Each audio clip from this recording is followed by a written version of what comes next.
الحمد لله نحمده ونستعينه ونستغفره ونعوذ بالله من شرور أنفسنا ومن سيئات أعمالنا من يهده الله فلا مضل له ومن يضلل فلا هادي له أشهد أن لا إله إلا الله وحده لا شريك له وأشهد أن محمدا عبده ورسوله لا نبي بعده.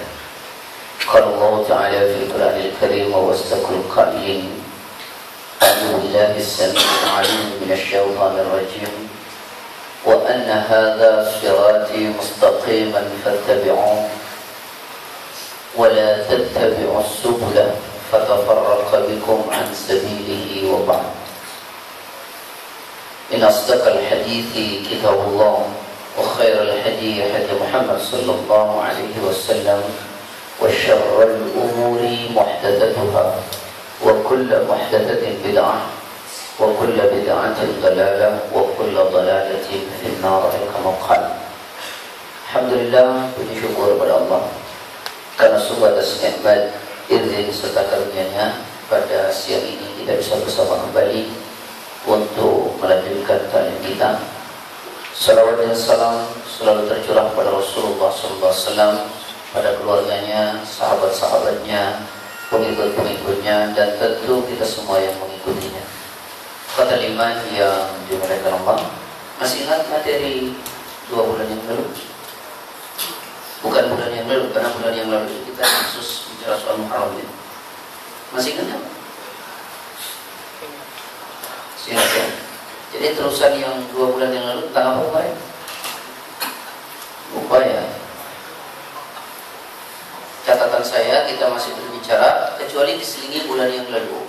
Karena bulan yang lalu kita bicara soal Muharram kalau tidak salah. Ya, Muharram ya. Yang sesuai dengan syariah. Bulan yang lalunya itu kita sedang membicarakan soal dzikrul maut wa qasrul amal. Itu ada beberapa yang belum saya jelaskan tentang dzikrul maut dari sebuah gambar, yaitu hadis dari Ibnu Mas'ud riwayat Imam Bukhari, hadis dalam kitab Riyadhus Shalihin bab 63 bab dzikrul maut wa qasrul amal, hadis nomor 577 ya kalau tidak salah. Ya, 577 bunyinya begini. Nanti kalau saya gambar mesti masih ingat. Cuman ada yang akhir saya tidak sempat jelaskan, itu tentang ketika Rasulullah mengajarkan kepada Ibnu Mas'ud tentang kehidupan, kematian, dan ujian dalam hidup. 2 saya sudah sampaikan, 1 yang belum. Atau ada yang mau bantu saya? Masih ingat gambarnya? Kemarin? Ada yang masih ingat Pak? Antum masih ingat? Alhamdulillah. Jadi masih dikasih sifat lupa lah Pak ya. Kalau gitu saya bacakan hadisnya, nanti antum gambarkan. An Ibnu Mas'ud radhiyallahu anhu qala khatta an-nabiyyu khattan murabba'an wa khattan fil wasati kharijan min wa khatta khutatan sigaran fil wasat min janibihi alladhi fil wasat faqala hadha al-insan wa hadha ajaluhu mahiqan min aw qad ahata bihi وهذا هو الخارج أمل وهذا الإعراض فإن أخطأوا هذا نهشه هذا وإن أخطأوا هذا نهشه هذا رواه Bukhari. Kalau gambar nggak saya terjemahkan, nanti yang berani gambar. Saya rasa ini sudah sebenarnya 2 bulan yang lalu ya. Kata Rasulullah SAW, kata Ibnu Mas'ud, Rasulullah membuat gambar yang bentuknya garis murabba. Murabba itu persegi 4. Garis persegi 4. Kemudian wa khattan fil wasati kharijan min. Lalu Nabi menarik garis di tengah panjang sampai lewat dari persegi 4. Wa khutatan sigharan fil wasat min janibihi alladhi fil wasat. Lalu Nabi membuat garis-garis di tengah di dalam, itu ada 4. Wahid, itsnain, tsalatsa, arba'. Lalu Nabi menjelaskan Wa hadha al-ajal, wa hadha al-insan, ini adalah manusia. Wa hadha al-ajal, ini adalah kematian. Wa hadha al-i'rad, dan ini adalah rintangan hidup. Siapa bisa gambar? Yang masih ingat? Untuk bisa. Mudah-mudahan benar.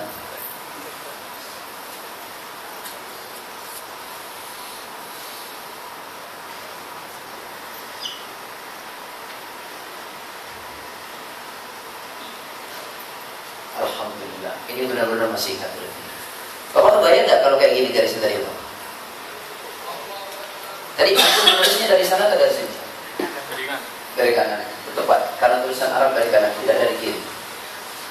Nabi khattan murabba'an. Nabi membuat garis bentuknya persegi 4 ini, Pak.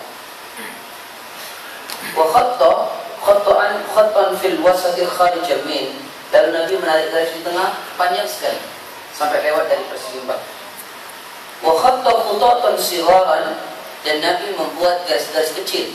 Khutat itu jamak dari kata khatam. 1, 2, 3. Lalu Nabi menerangkan, hadza al-insan, manusia ini seperti ada di dalam.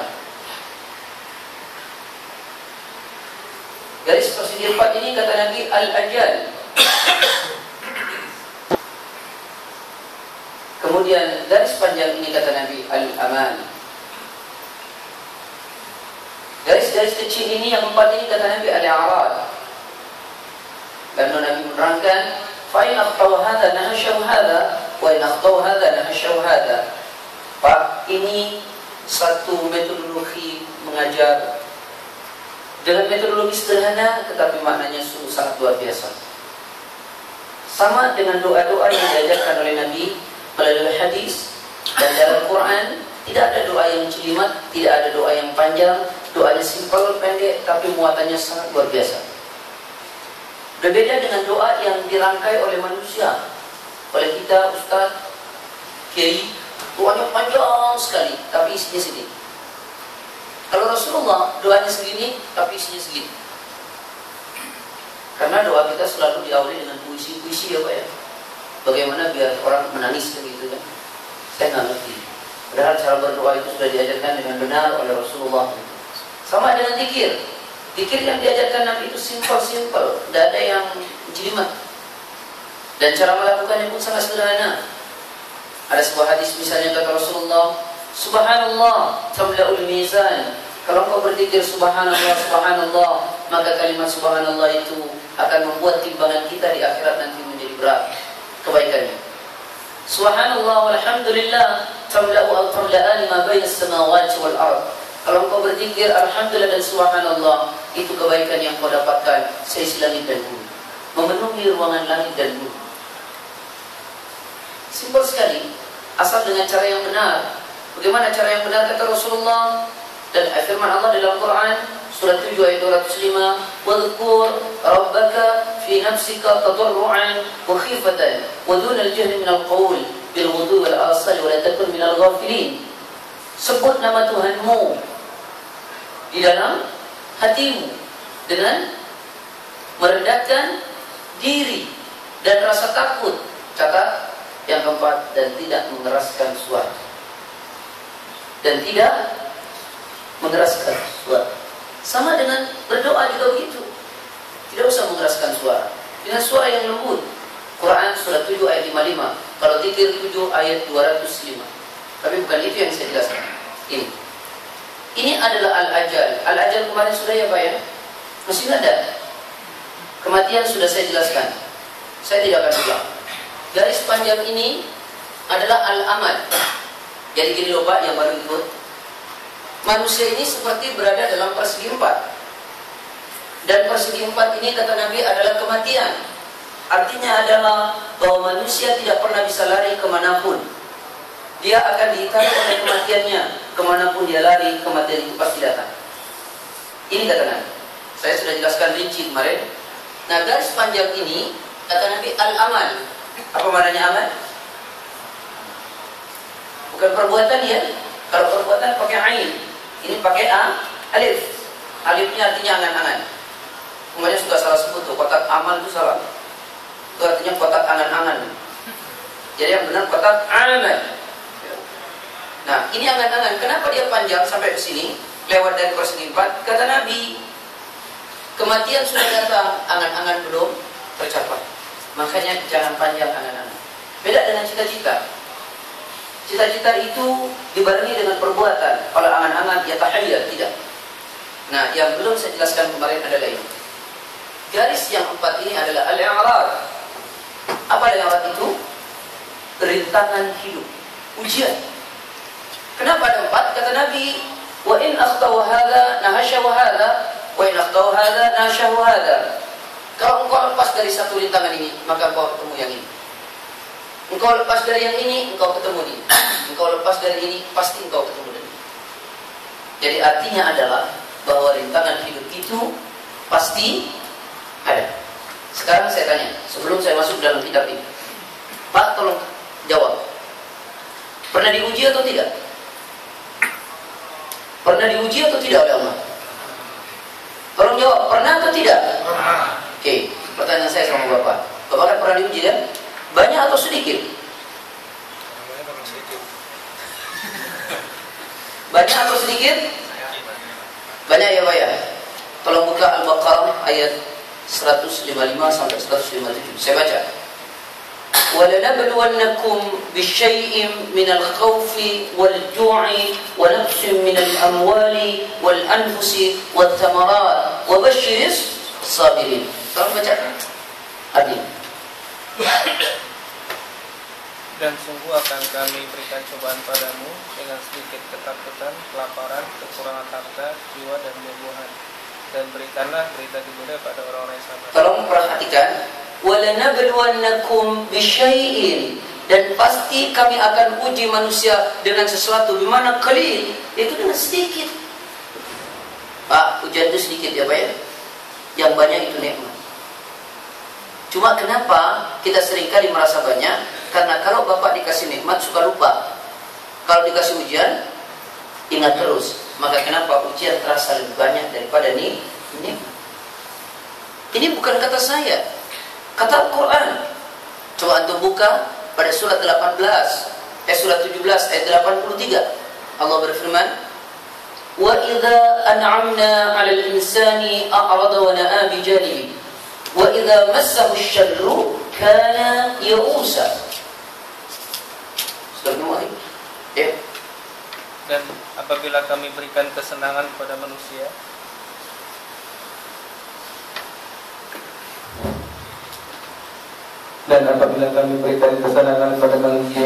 niscaya berpalinglah dia dan membelakang dengan sikap yang sombong. Dan apabila dia diminta perusahaan, niscaya dia berputus asa. Pak, renungkan Pak. Ketika kami berikan nikmat kepada manusia, wa idza an'amna 'alal insan, kecenderungannya ada dua Pak. A'rada, yang kedua wa na'a bi janib. Kecenderungan pertama kalau orang dikasih nikmat, a'rada, dia berpaling. Berpaling dia. Kecenderungan kedua, wa na'a bi janibi, menjauh dengan sombong. Tolong Bapak renungkan baik-baik. Ketika kita susah, doa kita panjang. Ketika kita susah, kita mintanya begitu khusyuk kepada Allah. Tapi ketika dikasih, a'rada, dia berpaling. Yang tadinya tahajud setiap hari, jangankan sekarang setiap minggu, sebulan pun sudah tidak. A'rada. Yang kedua, wa na'a bi janibi. Apa yang disebut wa na'a bi janibi? Dia menjauh. Coba kalau ditanya, Bapak alhamdulillah ya rezekinya banyak, mobilnya bagus, rumahnya bagus. Jawaban yang sering kita dapati, berusaha, peras keringat, banting, percayalah Pak, sebesar apapun usaha kita, sebanyak apapun keringat yang kita keluarkan, jika Allah tidak memberinya, maka kita tidak mendapat. La raziqa illallah. Tak ada yang bisa memberikan rezeki kecuali Allah. Allah yang memberi. Maka lihat bagaimana seorang nabi yang sangat luar biasa, yaitu Nabi Sulaiman, bisa berbicara dengan binatang, kekuasaan yang luas, harta yang berlimpah, istri yang sangat cantik. Tapi ketika ditanya, dia katakan, "Hada min fadli Rabbi." ini adalah keutamaan dari rokok. Tidak begitu. Kita berpaling ketika kita dikasih nikmat. Nah, untuk itu mari kita bahas soal ujian. Bapak Ibu, jadi ujian itu sangat sedikit. Yang banyak nikmat. Ini belajar Pak, berpikir seperti itu.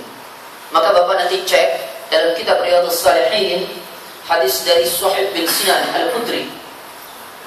Ya, kitab itu ditulis oleh Imam Nawawi pada bab sabar.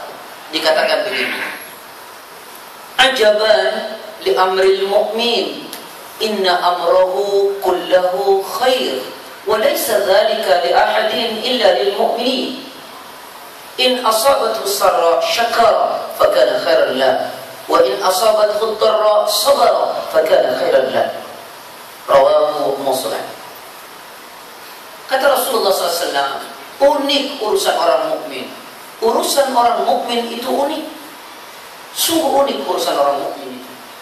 Bagaimana tidak unik? Kata Rasulullah, unik urusan orang mukmin.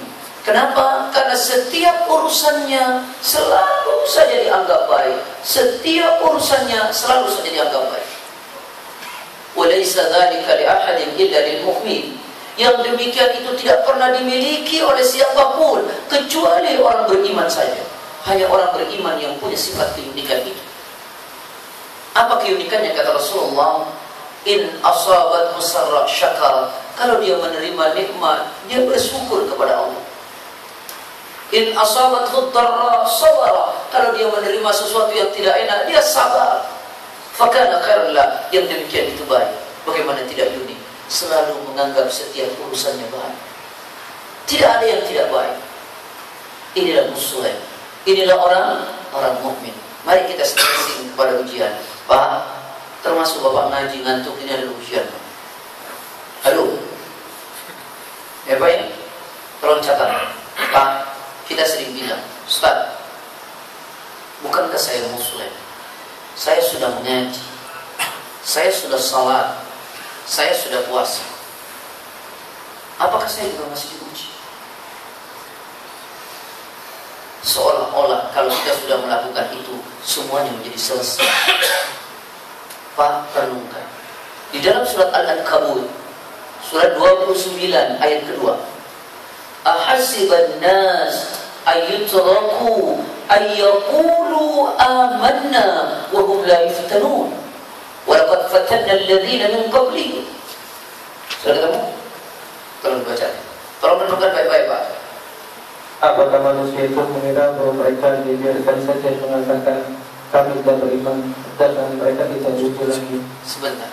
Apakah manusia, ahasiban nas, apakah manusia itu mengira ayyutraku ayyaqulu amanna wa hum la yuftanun? Apakah manusia itu mengira dia cukup dibiarkan mengatakan saya telah beriman, saya sudah beriman, wa hum la yuftanun, padahal dia belum diuji, padahal belum diuji. Apakah manusia itu mengira dia cukup dibiarkan mengatakan saya telah beriman, padahal belum diuji? Kalau demikian, orang beriman juga diuji oleh Allah. Sampai dalam Quran dikatakan, am hasibatum an tadkhulul jannah wa lamma ya'tikum. Apakah kalian mengira akan masuk surga padahal kalian belum diuji seperti orang-orang terdahulu telah diuji oleh Allah? Maka apakah kalian mengira cukup dibiarkan mengatakan telah beriman padahal belum diuji? Lihat ayat selanjutnya. Apa kata Allah? Ayat 3. Dan sesungguhnya kami telah menguji orang-orang yang sebelum mereka. Maka sesungguhnya Allah mengetahui orang-orang yang benar, dan sesungguhnya Dia mengetahui orang-orang yang dusta. Walaqad fatanna alladhina min qablihim. Dan sungguh Allah telah menguji orang-orang terdahulu. Orang terdahulu diuji oleh Allah. Allah tahu siapa yang pendusta, siapa yang beriman betul. Dengan apa tahu itu? Dengan ujian itu. Dengan ujian. Jangan kita merasa menganggap kita kuat kalau belum diuji. uji orang-orang terdahulu. Allah tahu siapa yang pendusta dan siapa yang beriman betul. Lihat Pak, ujian yang sangat besar terjadi kepada Nabi banyak sekali. Nabi Ayub, bagaimana Nabi Ayub seluruh tubuhnya dipenuhi dengan koreng.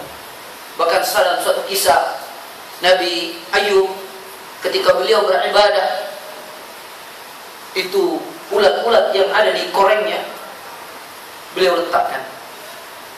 Tapi setelahnya beliau taruh kembali. Subhanallah, sambut Allah. Kita diuji sedikit saja sudah kalah kabur. Nah, untuk itu saya ingin memberikan pemahaman. Yang pertama, bagaimana menghadapi ujian.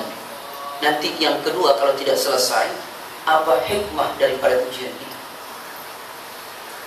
Mari kita pahami satu persatu. Bagaimana cara menghadapi ujian? Yang pertama, ya akhi, menghadapi ujian itu, saya sering kasih contoh, sama dengan sakit. Sakit itu ujian atau bukan? Pernah sakit semuanya? Pernah nengok orang sakit? Apa yang Bapak lakukan? Berdoa. Bagaimana doanya? Semoga lekas. Ayo, betul atau tidak Pak? Bapak kalau datang ke pengantin, apa yang Bapak doakan? Selamat menempuh hidup baru. Memang kemana saja hidupnya. Nah inilah, kadang-kadang kita tidak membaca dalil-dalil. Nanti saya sarankan Bapak beli buku Hisnul Muslim. Apa Hisnul Muslim itu? Doa-doa yang berakar dari Quran dan Sunnah, atau Al-Adhkar wa Da'wat minal Quran wa Sunnah. Ya, dikir-dikir dan doa-doa yang datang dari Quran dan Sunnah. Jadi Pak, kalau Bapak datang ke orang pengantinan, itu ada doanya Pak yang diajarkan Rasulullah. Mana? Barakallahu laka wa baraka alaihi wa jama'a bainakuma fi khair. Tapi harus hafal betul ya, jangan hafalnya dikit-dikit, antum ingat-ingat orang sudah terima dia nanti itu ya. Jadi harus hafal betul. Barakallah gitu. Kalau nengok orang sakit gimana? Ada hadis yang sahih. Kata Rasulullah SAW, kana Rasulullah SAW ya'udu ba'da ahli. Satu kali Rasulullah menjenguk salah satu keluarganya. Wa yamsahu biyadihi al-yumna. Lalu Rasulullah memegang orang yang sakit itu dengan tangan kanannya. Pegang dengan tangan kanan. Wa yaqul, dan Rasulullah berdoa. Apa kata Rasulullah? Allahumma rabban nas adhibil ba'th ishfi anta syafi la shifaan illa shifa'u shifa' la yughadiru saqama. Itu doanya ya baik. Coba ulang coba. Allahumma rabban nas adhibil ba'th ishfi anta syafi la shifaan illa shifa'u shifa' la yughadiru saqama. Artinya, ya Allah Rabb manusia, hilangkanlah penyakitnya ya Allah, sembuhkanlah ya Allah, karena sungguh Engkau yang Maha Penyembuh ya Allah. Kesembuhan yang tidak menimbulkan sakit kembali. Doa yang luar biasa. Nah, nanti Pak ya, kalau tengok orang sakit, pegang, doakan, dia sembuh. Nanti salah Bapak langsung masuk TV. Jadi Ustaz, apa itu dukun-dukun kan ada TV itu sekarang. Tapi ini syar'i. Yang di TV itu nggak syar'i itu. Sekarang ada TV khusus dukun ya Pak. Ya isinya tiap hari cuma ngobatin orang. Ustaz bahkan sembuh. Bahkan kalau ke Bekasi ya, ada ustaz bisa nyembuhin penyakit antum, bisa dipindahin ke kambing. Kambingnya beliau sama beliau. Jadi penyakit antum dipindahin ke kambing. Saya suka mikir apa salahnya itu kambing ya. Itu nggak syar'i ya. Tidak ada rupiah macam begitu. Yang diajarkan oleh Rasul, udah cukup kita ikut Rasulullah saja. Kita jangan buat-buat sendiri, jangan ngarang. Wa may yushaqiqir rasul min ba'di ma tabayyana lahumul huda wa yattabi' ghayra sabilil mu'minina nuwallihi ma tawalla wa nuslihi jahannam wa sa'at masira. Fi surat An-Nisa 115 ayat 115. Siapa orang menyelisihi Rasul setelah datang penjelasan-penjelasan kepada mereka, dan mereka tetap mengikuti jalan yang bukan jalan orang mukmin, jalannya orang musyrik, jalannya orang Yahud, jalannya orang Nasara, jalannya orang yang tidak beragama, apa kata Allah? Maka Allah akan biarkan dia leluasa dalam kesesatannya, dan Allah akan masukkan dia ke neraka Jahannam, wa sa'at masira, dan itu adalah seburuk-buruk tempat kembali. Surat An-Nisa ayat 115. Udahlah, ikuti jalan Allah, Al-Quran dan As-Sunnah. Kembali ya ikhwah, seperti orang sakit, itu adalah ujian. Maka yang pertama kita katakan apa? Yang pertama ya ikhwah, kata Rasulullah SAW, hadis ini hasan sahih, man marida lailatan fasabara wa radiya biha fakharaja min dhunubi kayawmin waladatu ummuh. Siapa orang sakit yang sakitnya semalam saja, dia kemudian sabar, kemudian dia ridha dengan sakitnya, fakharaja min dhunubi kayawmin waladatu ummuh, maka Allah akan mengeluarkan dosa-dosa dari dirinya laksana anak yang baru keluar dari rahim ibunya. Subhanallah. Syaratnya apa? Sabar dan ikhlas, ridha. Sabar dan ikhlas, ridha terhadap ujian Allah. Itu syaratnya. Oh ternyata kalau kita bicara hikmahnya, ujian itu salah satu proses di mana Allah bisa mengampuni dosa-dosa manusia. Subhanallah. Selain apa yang kemarin saya sampaikan bulan yang lalu, diampuni dosa satu ini dengan dikasih ujian. Kemarin dengan apa Pak? Dosa diampuni dengan istighfar. Masih ingat? Masih ingat kan? Yang kedua dengan apa? Ya Allah, ya Allah, dengan beramal saleh. Berdasarkan hadis dari Jundub bin Junadah wa Abdurrahman Mu'ad bin Jabal pada hadis nomor 63. Kata Rasulullah, siapa orang berbuat baik, maka kebaikanmu bisa menghapus kejelekan-kejelekan yang kau lakukan. Tamhuha. Ya, riwayat Imam Muslim. Bunyinya begini, hadisnya utuhnya itu. An Abi Dzar Jundub bin Junadah wa Abdurrahman Mu'ad bin Jabal يقول قال رسول الله صلى الله عليه وسلم اتق الله حيثما كنت واتبع السيئة الحسنة تمحوها وخلق الناس بخلق حسنين. Bertakwalah kau kepada Allah di mana saja kamu berada. Ikutilah setiap perbuatan jelekmu itu dengan perbuatan baik, karena sungguh perbuatan baikmu itu bisa menghapus perbuatan jelek yang kau lakukan, dan bergaulah dengan manusia dengan akhlak yang baik. Ya, kembali lagi soal ujian. Bagaimana cara menghadapi ujian? Yang pertama, tolong renungkan baik-baik. Satu, apa yang Bapak lakukan jika Bapak diuji oleh Allah?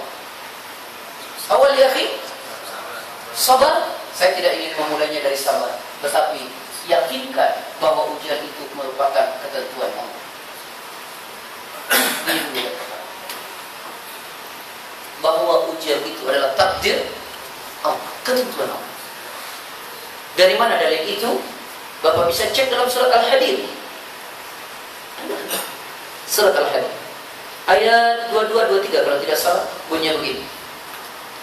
Ma asaba min musibatin fil ardi wala fi anfusikum illa fi kitabin min qabli an nabra'aha inna dzalika 'ala Allah yasir. Surat 57 ya akhi.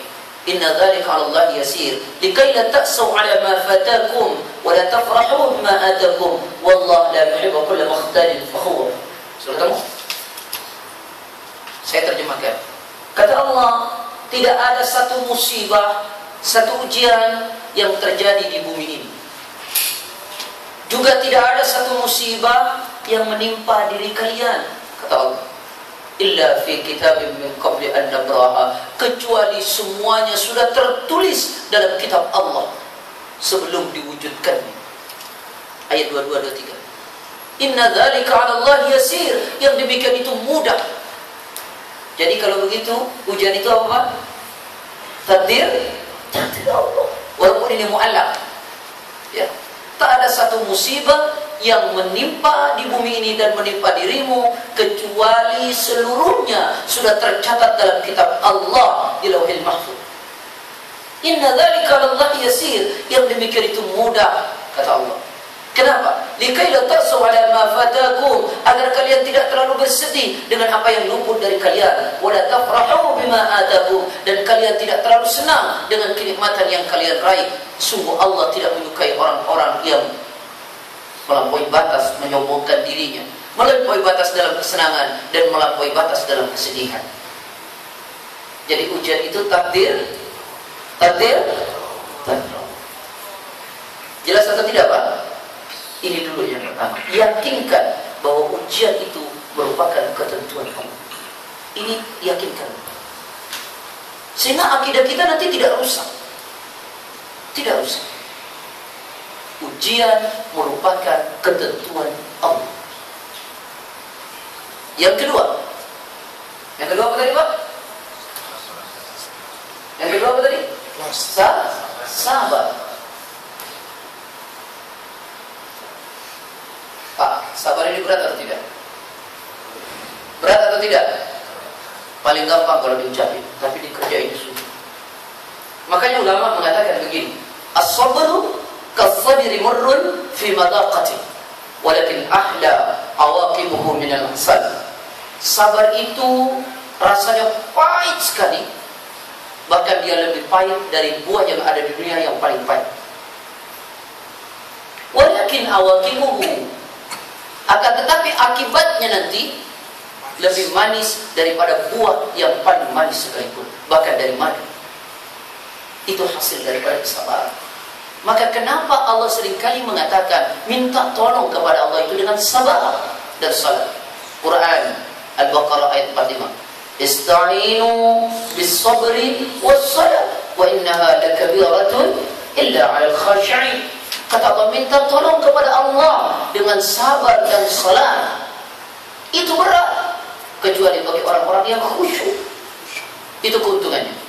Lihat yang kedua, bahwa ketika kita sabar, maka kita pasti selalu ditunjuki oleh Allah, bersama dengan Allah. Al-Baqarah 153. Ya ayyuhalladzina amanu ista'inu bis-sabri was-salah innallaha ma'as sabirin. Apa kata Allah? Minta tolonglah engkau kepada Allah dengan sabar dan salat. Sungguh Allah bersama orang-orang yang sabar. Pak, orang yang sabar tidak akan ditinggal oleh Allah. Tapi orang yang kehilangan sabar pasti dia ditinggal oleh Allah. Maka dia bersama syaitan. Kalau mau dikasih contoh sederhana begini, akhi, antum kesini naik motor atau naik mobil? Naik Kopaja. Wah, itu paling aman, akhi. Gitu. Karena anak tadi baru ditilang, Ustaz. Akhi, paling aman seperti itu. Nah, kalau bapak naik motor, afwan, bapak disenggol spionnya. Bapak tidak sabar, pasti bapak kejar kan? Lalu kemudian kalau tidak nabrak orang, akhirnya berantem. Gara-gara apa? Tidak sabar. Bukan gara-gara super, gara-gara tidak sabar. Gara-gara tidak sabar. Tapi kalau bapak sabar, tidak akan terjadi apa. Maka orang sabar bersama dengan Allah. Ketika bapak tidak sabar, mulai emosi, setan mulai menguasai, nafsu mulai menguasai bapak, semuanya menjadi rusak. Makanya lihat kata Allah, kebiasaan, karakter, saya tidak bicara karakter, respon orang yang tidak sabar mengikuti nafsu, pasti dia seperti binatang. Pasti seperti binatang. Buka Quran surah 7:176. Wa syi'na la rafa'nahu biha walakinahu akhlada ila al-ardi wattaba'a hawahu famathaluhu kamathalil kalbi. Sekiranya kami menghendaki, kami angkat derajat manusia itu dengan apa? Dengan ayat-ayat Allah. Jika dia mau hidup dengan kebenaran agama, diangkat. Walakinahu akhlada ila al-ardi. Tetapi manusia lebih cenderung kepada persoalan dunia, wattaba'a hawa, dan mengikuti hawa nafsunya, menuruti nafsunya. Famathaluhu kamathalil kalbi, maka orang yang semacam itu di mata Allah percis dengan mana kalbun, dengan anjing. Quran itu yang bilang. Surat 7:176. Mengikuti nafsu. Maka Allah mengatakan ini mestinya jadi pelajaran orang-orang yang tidak sabar yang mengikuti nafsu. Buka Quran surat 45 ayat 23. Afara'aita man ittakhadha ilaha hawa wa adallahu Allahu ala ilmin wa khatama ala sam'i wa qalbi wa ja'ala ala basarihi ghishawa. Hei manusia, tidakkah kamu perhatikan orang-orang yang larut dengan nafsunya, mengikuti nafsunya, menuhankan nafsunya? Betul ya, akhi? Maka apa yang terjadi kata Allah? Allah akan biarkan dia dalam kesesatannya. Yang kedua, Allah tutup telinganya sehingga tidak bisa menerima nasihat siapapun. Bapak kalau sudah marah, dia kasih tahu, "Bok, jangan marah." Nggak dengar. Bukan telinganya nggak dengar, ya dengar tapi nggak mau. Paling jawabannya, "Bok, jangan gitu, sabar." Jawabannya, "Ya kan kamu nggak ngerasain." Ditutup oleh Allah telinga. Bukan cuma telinganya, wa qalbihi, hatinya juga ditutup oleh Allah. Lihat orang yang mengikuti nafsu, tidak ada sabar, maka dia kecenderungannya tidak punya perasaan. hatinya ditutup oleh Allah. Jadi sadis, bisa memaki, bahkan bisa melukai, bahkan bisa membunuh, karena hatinya ditutup oleh nafsunya. Quran itu yang bilang. Matanya juga dikasih dinding penutup karena ikut nafsu. Maka jangan biarkan nafsu amarah menguasai diri kita. Hendaknya kita menjadi sabar ya akhi. Tapi tolong juga jangan bilang begini, ya Ustaz, sabar itu kan ada batasnya Ustaz. Lalu mulai keluar analogi, semut aja diinjak melawan, apalagi saya bingung kok nyamain dirinya sama semut itu. Yang benar itu sabar itu tanpa batas ya akhi. Al-Quran surah 3 ayat 200. Isbiru wasabiru, sabarlah engkau, kuatkan kesabaran. Kuatkan kesabaran itu. Subhanallah. Kuatkan kesabaran. Bahkan ada hadis ya akhi, pada bab sabar dari Abi Malik Al-Harith bin Asim Al-Ash'ari, dari Abi Malik Al-Harith bin Asim Al-Ash'ari radhiyallahu anhu qala Rasulullah sallallahu alaihi wasallam, at-tuhur syatrul iman. At-tuhur syatrul iman. Kebersihan itu separuh dari iman. Yang dimaksud bukan nadhafah. Ya, nadhafah itu kebersihan fisik, tapi at-tuhur kebersihan luar dalam, fisik dan psikis. Makanya an-nadhafatu minal iman itu bukan hadis, Pak. Yang hadis itu at-tuhur syatrul iman. Kebersihan luar dalam adalah separuh dari iman. Lalu kemudian walhamdulillah tamla'ul mizan. Kalimat alhamdulillah memenuhi timbangan kita di akhirat. Subhanallah walhamdulillah tamla'u atau tamla'ani ma baina as-samawati wal ard. Kalimat subhanallah dan alhamdulillah jika kita baca, kebaikannya memenuhi ruangan dan langit dan bumi. Lalu kemudian wassalatun nur, salat itu cahaya bagi pelakunya. Jadi orang yang salat seperti orang yang hidup dalam keterangan di dunia, orang yang tidak salat seperti orang yang hidup dalam kegelapan. Lalu kemudian yang keempat, wassadaqatu burhan. Sedekah itu adalah bukti seorang mukmin. Jangan kita berbicara mukmin kalau kita tidak mau sedekah. Yang kelima adalah was-sabru dia. Was-sabru dia. Sabar itu adalah perisai bagi seorang mukmin. Orang yang tidak punya sabar sama dengan orang yang berperang tidak membawa perisai. Maka sabar itu adalah perisai bagi seorang mukmin. Orang dengan kesabarannya dia bisa menjaga dirinya dari mara bahaya. Orang yang sabar bisa menjaga dirinya dari hal-hal yang Allah murka. Kesabaran itu menjadi sangat penting. As-sabru dia, sabar itu adalah perisai. Hadis ini riwayat Imam Muslim dalam kitab Riyadhus Shalihin pada bab sabar, bab yang ketiga. Pada hadis pertama pada bab itu dari Al-Malik Al-Harith bin Asim Al-Ash'ari. Dan hadis ini sahih ditakhrij oleh Syekh Al-Albani. Jelas ya, kawan? Jelas atau tidak? Oke. Jadi yang kedua apa? Sabar. Sabar ya. Sabar. Apapun itu. Apalagi ngadepin istri ya, Pak ya. Ngadepin istri itu harus super sabar itu. Ya, karena Rasulullah bilang kan, firman Allah bahkan istri dan anak-anakmu adalah ada yang menjadi musuh bagimu. Karena secara psikologi begini, Pak. Kalau laki-laki kayak kita ini berbicara itu, kita berbicara sudah tahu tujuannya. Kalau perempuan itu berbicara, apa yang dia pikirkan. Makanya kalau SMS kan perempuan panjang-panjang tuh kan, bapak jawabnya baik. Nanti, insya Allah. Kenapa? Karena bapak itu berbicara sudah tahu. Kalau perempuan itu apa yang dia pikirkan, dia bicarakan. Makanya kalau istri-istri kita bawel itu sudah biasa lah, Pak ya. Sabar ya, Pak. Pak. Loh, lihat nih, saya mau cerita. Bapak tahu sahabat Umar bin Khattab ketika belum Islam sadis atau tidak? Banyak orang berakhir di ujung pedang beliau. Tangan beliau luar biasa. Ketika beliau menjadi muslim, dia kuat, gagah, pemberani. Al-Faruq, orang yang bisa membedakan. Itulah Umar, pemberani, wah, luar biasa. Maka itu menjadi tameng kedua Rasulullah setelah Abu Bakar. Tapi lihat, ada sebuah kisah. Ada seorang laki-laki datang kepada Umar bin Khattab ketika beliau menjadi khalifah. Dan ada kebiasaan di zaman Rasulullah, kadang ada orang itu biasa datang ke ulama, datang ke orang alim. Itu biasa, Pak. Kalau kita biasa nggak, Pak? Biasa juga kalau ada masalah. Kalau nggak ada masalah, insya Allah tidak ya. Nah, datang kepada Umar, katakan assalamualaikum. Kata sahabat Umar, waalaikumsalam. Nah,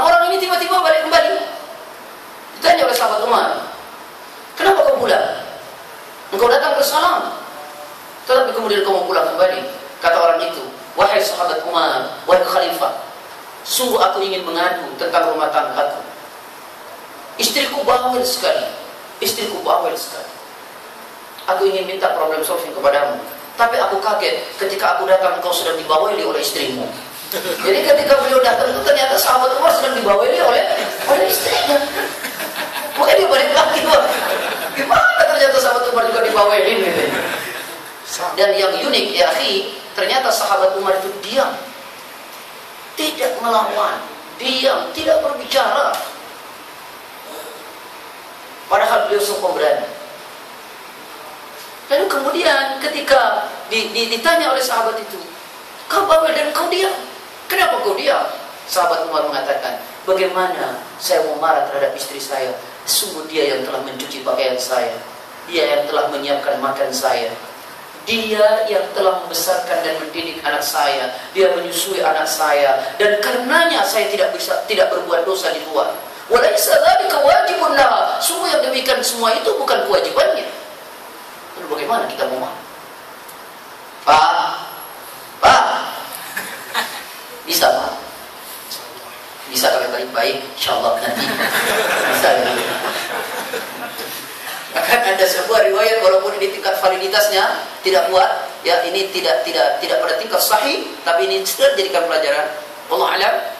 Ketika Aisyah memasukkan air, itu yang dimasukkan ke dalam air panas itu bukan sugar tapi malik, bukan gula tetapi garam. Rasulullah capek, beliau tidak sembuh. Rasulullah hanya berkata, kata Rasulullah, kata ini tingkat validitasnya tidak punya utama ya, cuma ya menjadikan pelajaran. Apa katanya? Sungguh istri yang baik adalah istri yang mau minum bersama dengan suaminya. Subhanallah, akhlak yang baik. Antum lihat nanti dalam kitab Riyadhus Shalihin, kata Rasulullah, akmilul mu'min, sebaik-baik orang mukmin itu ahsanu khuluqan, yang paling baik akhlaknya. Dan akhlak yang terbaik itu adalah akhlak kepada istri. Jadi sebaik-baik orang mukmin adalah yang paling baik akhlaknya, dan sebaik-baik akhlak itu adalah orang yang terbaik akhlaknya kepada istri. Subhanallah. Ikhwah, baru dua. Sabar. Nanti bab sabar khusus akan saya bahas pada kitab Riyadhus Shalihin. Sekarang sudah jam 1, antum masuk ke kerja. Kurang 10. Silakan mulai. Nanti ini masih panjang ya cara menghadapi ujian. Baru nanti saya jelaskan hikmah daripada ujian. Allah. Silakan. Fadhal. Di belakang dulu ya, maju tangan Pak. Di situ ada Al-I'rab. yang kedua itu yang pertama takdir ya. Takdir itu kan yang Anda tahu itu ada takdir khayal sama musyayyan. Itu bagaimana membedakannya Ustaz? Saya ingin menyederhanakan daripada antum bilang takdir mu'allaq dan takdir mubram. Ya, takdir. Ada mu'allaq, ada mubram. Mubram ini 0%. Manusia tidak bisa campur tangan sedikit pun. Pemahiyah ya ajal. Dalilnya Al-A'raf ayat 34. Wa likulli ummatin ajal fa idza jaa ajaluhum la yastakhiruna sa'atan wa la yastaqdimun. Pada setiap umat itu ada batas waktunya. Kalau batas waktu sudah datang, manusia tidak bisa menunda sedetik pun dan tidak bisa juga memajukannya. Ya. Quran surat apa tadi? Al-A'raf ayat 34 dan surat Luqman ayat 34 juga. Surat 31. Wa ma tadri nafsun ma taksibu ghadan wa ma tadri nafsun bi ayyi ardin tamut. Tidak seorang pun yang tahu dengan pasti apa yang dikerjakan besok, dan tidak seorang pun yang tahu dengan pasti di bumi mana dia akan meninggal. Lalu kemudian Quran surat 63 ayat 11. Ketika mati itu datang, dia tidak bisa menunda sedetik itu. Nah, kalau takdir mu'allaq itu X%. Ini nanti bisa dilihat juga dalam kitab hadis Arba'in hadis keempat. Ya, hadis dari Umar bin Khattab, wa yunfaru fi ruh, ditutukan begini, kata. Kalau ini mu'allaq ini manusia bisa intervensi. Apa itu contohnya? Kesehatan. Kenapa bisa intervensi? Allah mengatakan pada surah 13 ayat 11, Innallaha la yughayyiru ma biqaumin hatta yughayyiru ma bi anfusihim. Allah tidak akan merubah satu kaum sampai kaum itu merubah dirinya sendiri. Maka Allah berikan aturan-aturan agar kita bisa merubah. Dengan apa kita bisa merubah? Dengan 3 potensi yang diberikan oleh Allah pada Quran 17 ayat 70. Apa itu? Yang pertama, manusia punya al-aqal. Dengan akal dia berpikir, dia bisa merubah. Dan yang kedua, dia punya al-jasad, punya fisik, dia berusaha dari teori-teori akalnya. Lalu kemudian yang ketiga, dia punya al-qalb. Dengan hatinya dia berdoa kepada Allah. Dengan 3 potensi kekuatan, Anda berpikir, Anda berusaha, Anda berdoa, maka Anda bisa mengubah segalanya. Paham itu? Paham atau tidak? Ya, ini kekuatan-kekuatan ini. Maka optimalisasikan kekuatan ini. Sekarang mau saya tanya, orang yang bekerja menggunakan akal dengan menggunakan dengkul sama atau tidak? Fil-far bainahuma. Ada perbedaan. Ya kan? Maka efektivitasnya pun berbeda. Maka kenapa dalam Quran Allah sering mengatakan, ayo mikir, ayo mikir, ayo mikir, gunakan akal, gunakan akal, gunakan akal. Bahkan hampir kegunaan akal itu digunakan dengan kata mudhari', present continuous. Alladzina yadhkuruna Allah qiyaman wa qu'udan wa 'ala junubihim wa yatafakkaruna, dan orang-orang yang selalu berfikir. Quran surat 3 ayat 191. Inna fi khalqis samawati wal ardi wa ikhtilafil laili wan nahari laayatin liulil albab. Orang yang berfikir. Lalu kemudian pikiran konsep-konsep tadi dipraktekkan. Tapi jangan lupa Anda meminta kepada Allah. Berdoa. Ini yang disebut mu'allam, kira. Asal itu, Allah a'lam. Visual? Tadi Bapak. Mengenai kesabaran itu, kan itu kan ada kaitannya dengan ujian. Setiap orang kan beda-beda dengan ujian. Dan seorang itu merasa bahwa hidupnya cukup enak. Masalah mungkin tidak terlalu banyak. Apakah dia berarti kurang berusaha untuk melatih kesabarannya, atau dia harus ekspansi ke depan supaya karena intinya saya lihat itu kesabaran merupakan kurnia sebenarnya. Ya, di dalam Islam itu seluruh ajaran-ajarannya tidak ada yang tidak bisa dipraktikkan. Seluruhnya bisa dipraktikkan. Ya, jangan seolah-olah dia dapat kurnia sabar, saya tidak bisa ya. Semua kita harus belajar untuk menuju itu, dan semua pasti bisa karena Allah memberikan kepada seluruh hambanya, dan pasti dia bisa lakukan. Pasti dia bisa lakukan. Cuma persoalan yang antum tanya tadi, ujian pada manusia itu berbeda-beda. Jangan antum bilang kalau antum dapat nikmat seolah tidak ada ujian, kalau antum dapat susah seolah-olah itu ujian. Tidak ya, dalam Quran surah 7 ayat 168 Allah berfirman, "Wa balawnakum bil hasanati wa balawnakum bil hasanati was sayyiati la'allahum yarji'un." Sungguh Allah ya menguji manusia dengan sesuatu yang enak, nikmat, dan sesuatu yang tidak enak agar mereka kembali kepada Allah. Jadi semuanya ujian. Justru saya ingin katakan, Pak, lebih banyak orang justru tidak sanggup dengan ujian yang enak daripada yang tidak enak. Orang jauh lebih tidak sanggup dengan ujian yang enak daripada yang tidak enak. Saya mau tanya, orang dikasih enak, dia lupa kepada Allah. Tapi justru di saat dia susah, dia dekat dengan Allah. Betul atau tidak? Yang tadinya nggak pernah diuji, wah jangankan ngaji, sholat aja tidak. Gara-gara ujian, dia jadi ngaji, dia jadi salat. Buka Quran, surat 41 ayat 51. Wa idza an'amna 'alal insani a'rada wa na'a bi janbihi wa idza massahu asy-syarru fadhu du'a'in 'arid. Saya minta antum yang baca ini. 4151 ya. Terakhir ya. Terakhir. Yang tidak puas nanti ke depan, karena pasti tidak puas dengan jawaban saya. Ya, silakan. Dan apabila kami memberikan nikmat kepada manusia, ia berpaling dan menjauhkan diri. Tetapi apabila ia ditimpa malapetaka, maka ia berdoa. Pak, ketika kami kasih nikmat kepada manusia, yang tadi kecenderungannya berpaling dan menjauh, ayat yang berbeda. Ketika kami kasih ujian, dia banyak berdoa. Coba tanya sama bapak, mana lagi khusyuk sholatnya, lagi susah, lagi senang? Udah nggak usah dijawab lah. Lagi susah tak? Iya, ternyata Pak, ini justru dari masalah manusia dekat. Jadi makanya nanti akan saya bicarakan hikmah-hikmah daripada ujian. Insya Allah, kita Allah. Ya, waktu kita sudah habis. Assalamualaikum warahmatullahi wabarakatuh. Subhanallah wa bihamdihi, asyhadu an la ilaha illa anta, astaghfiruka wa atubu ilaik.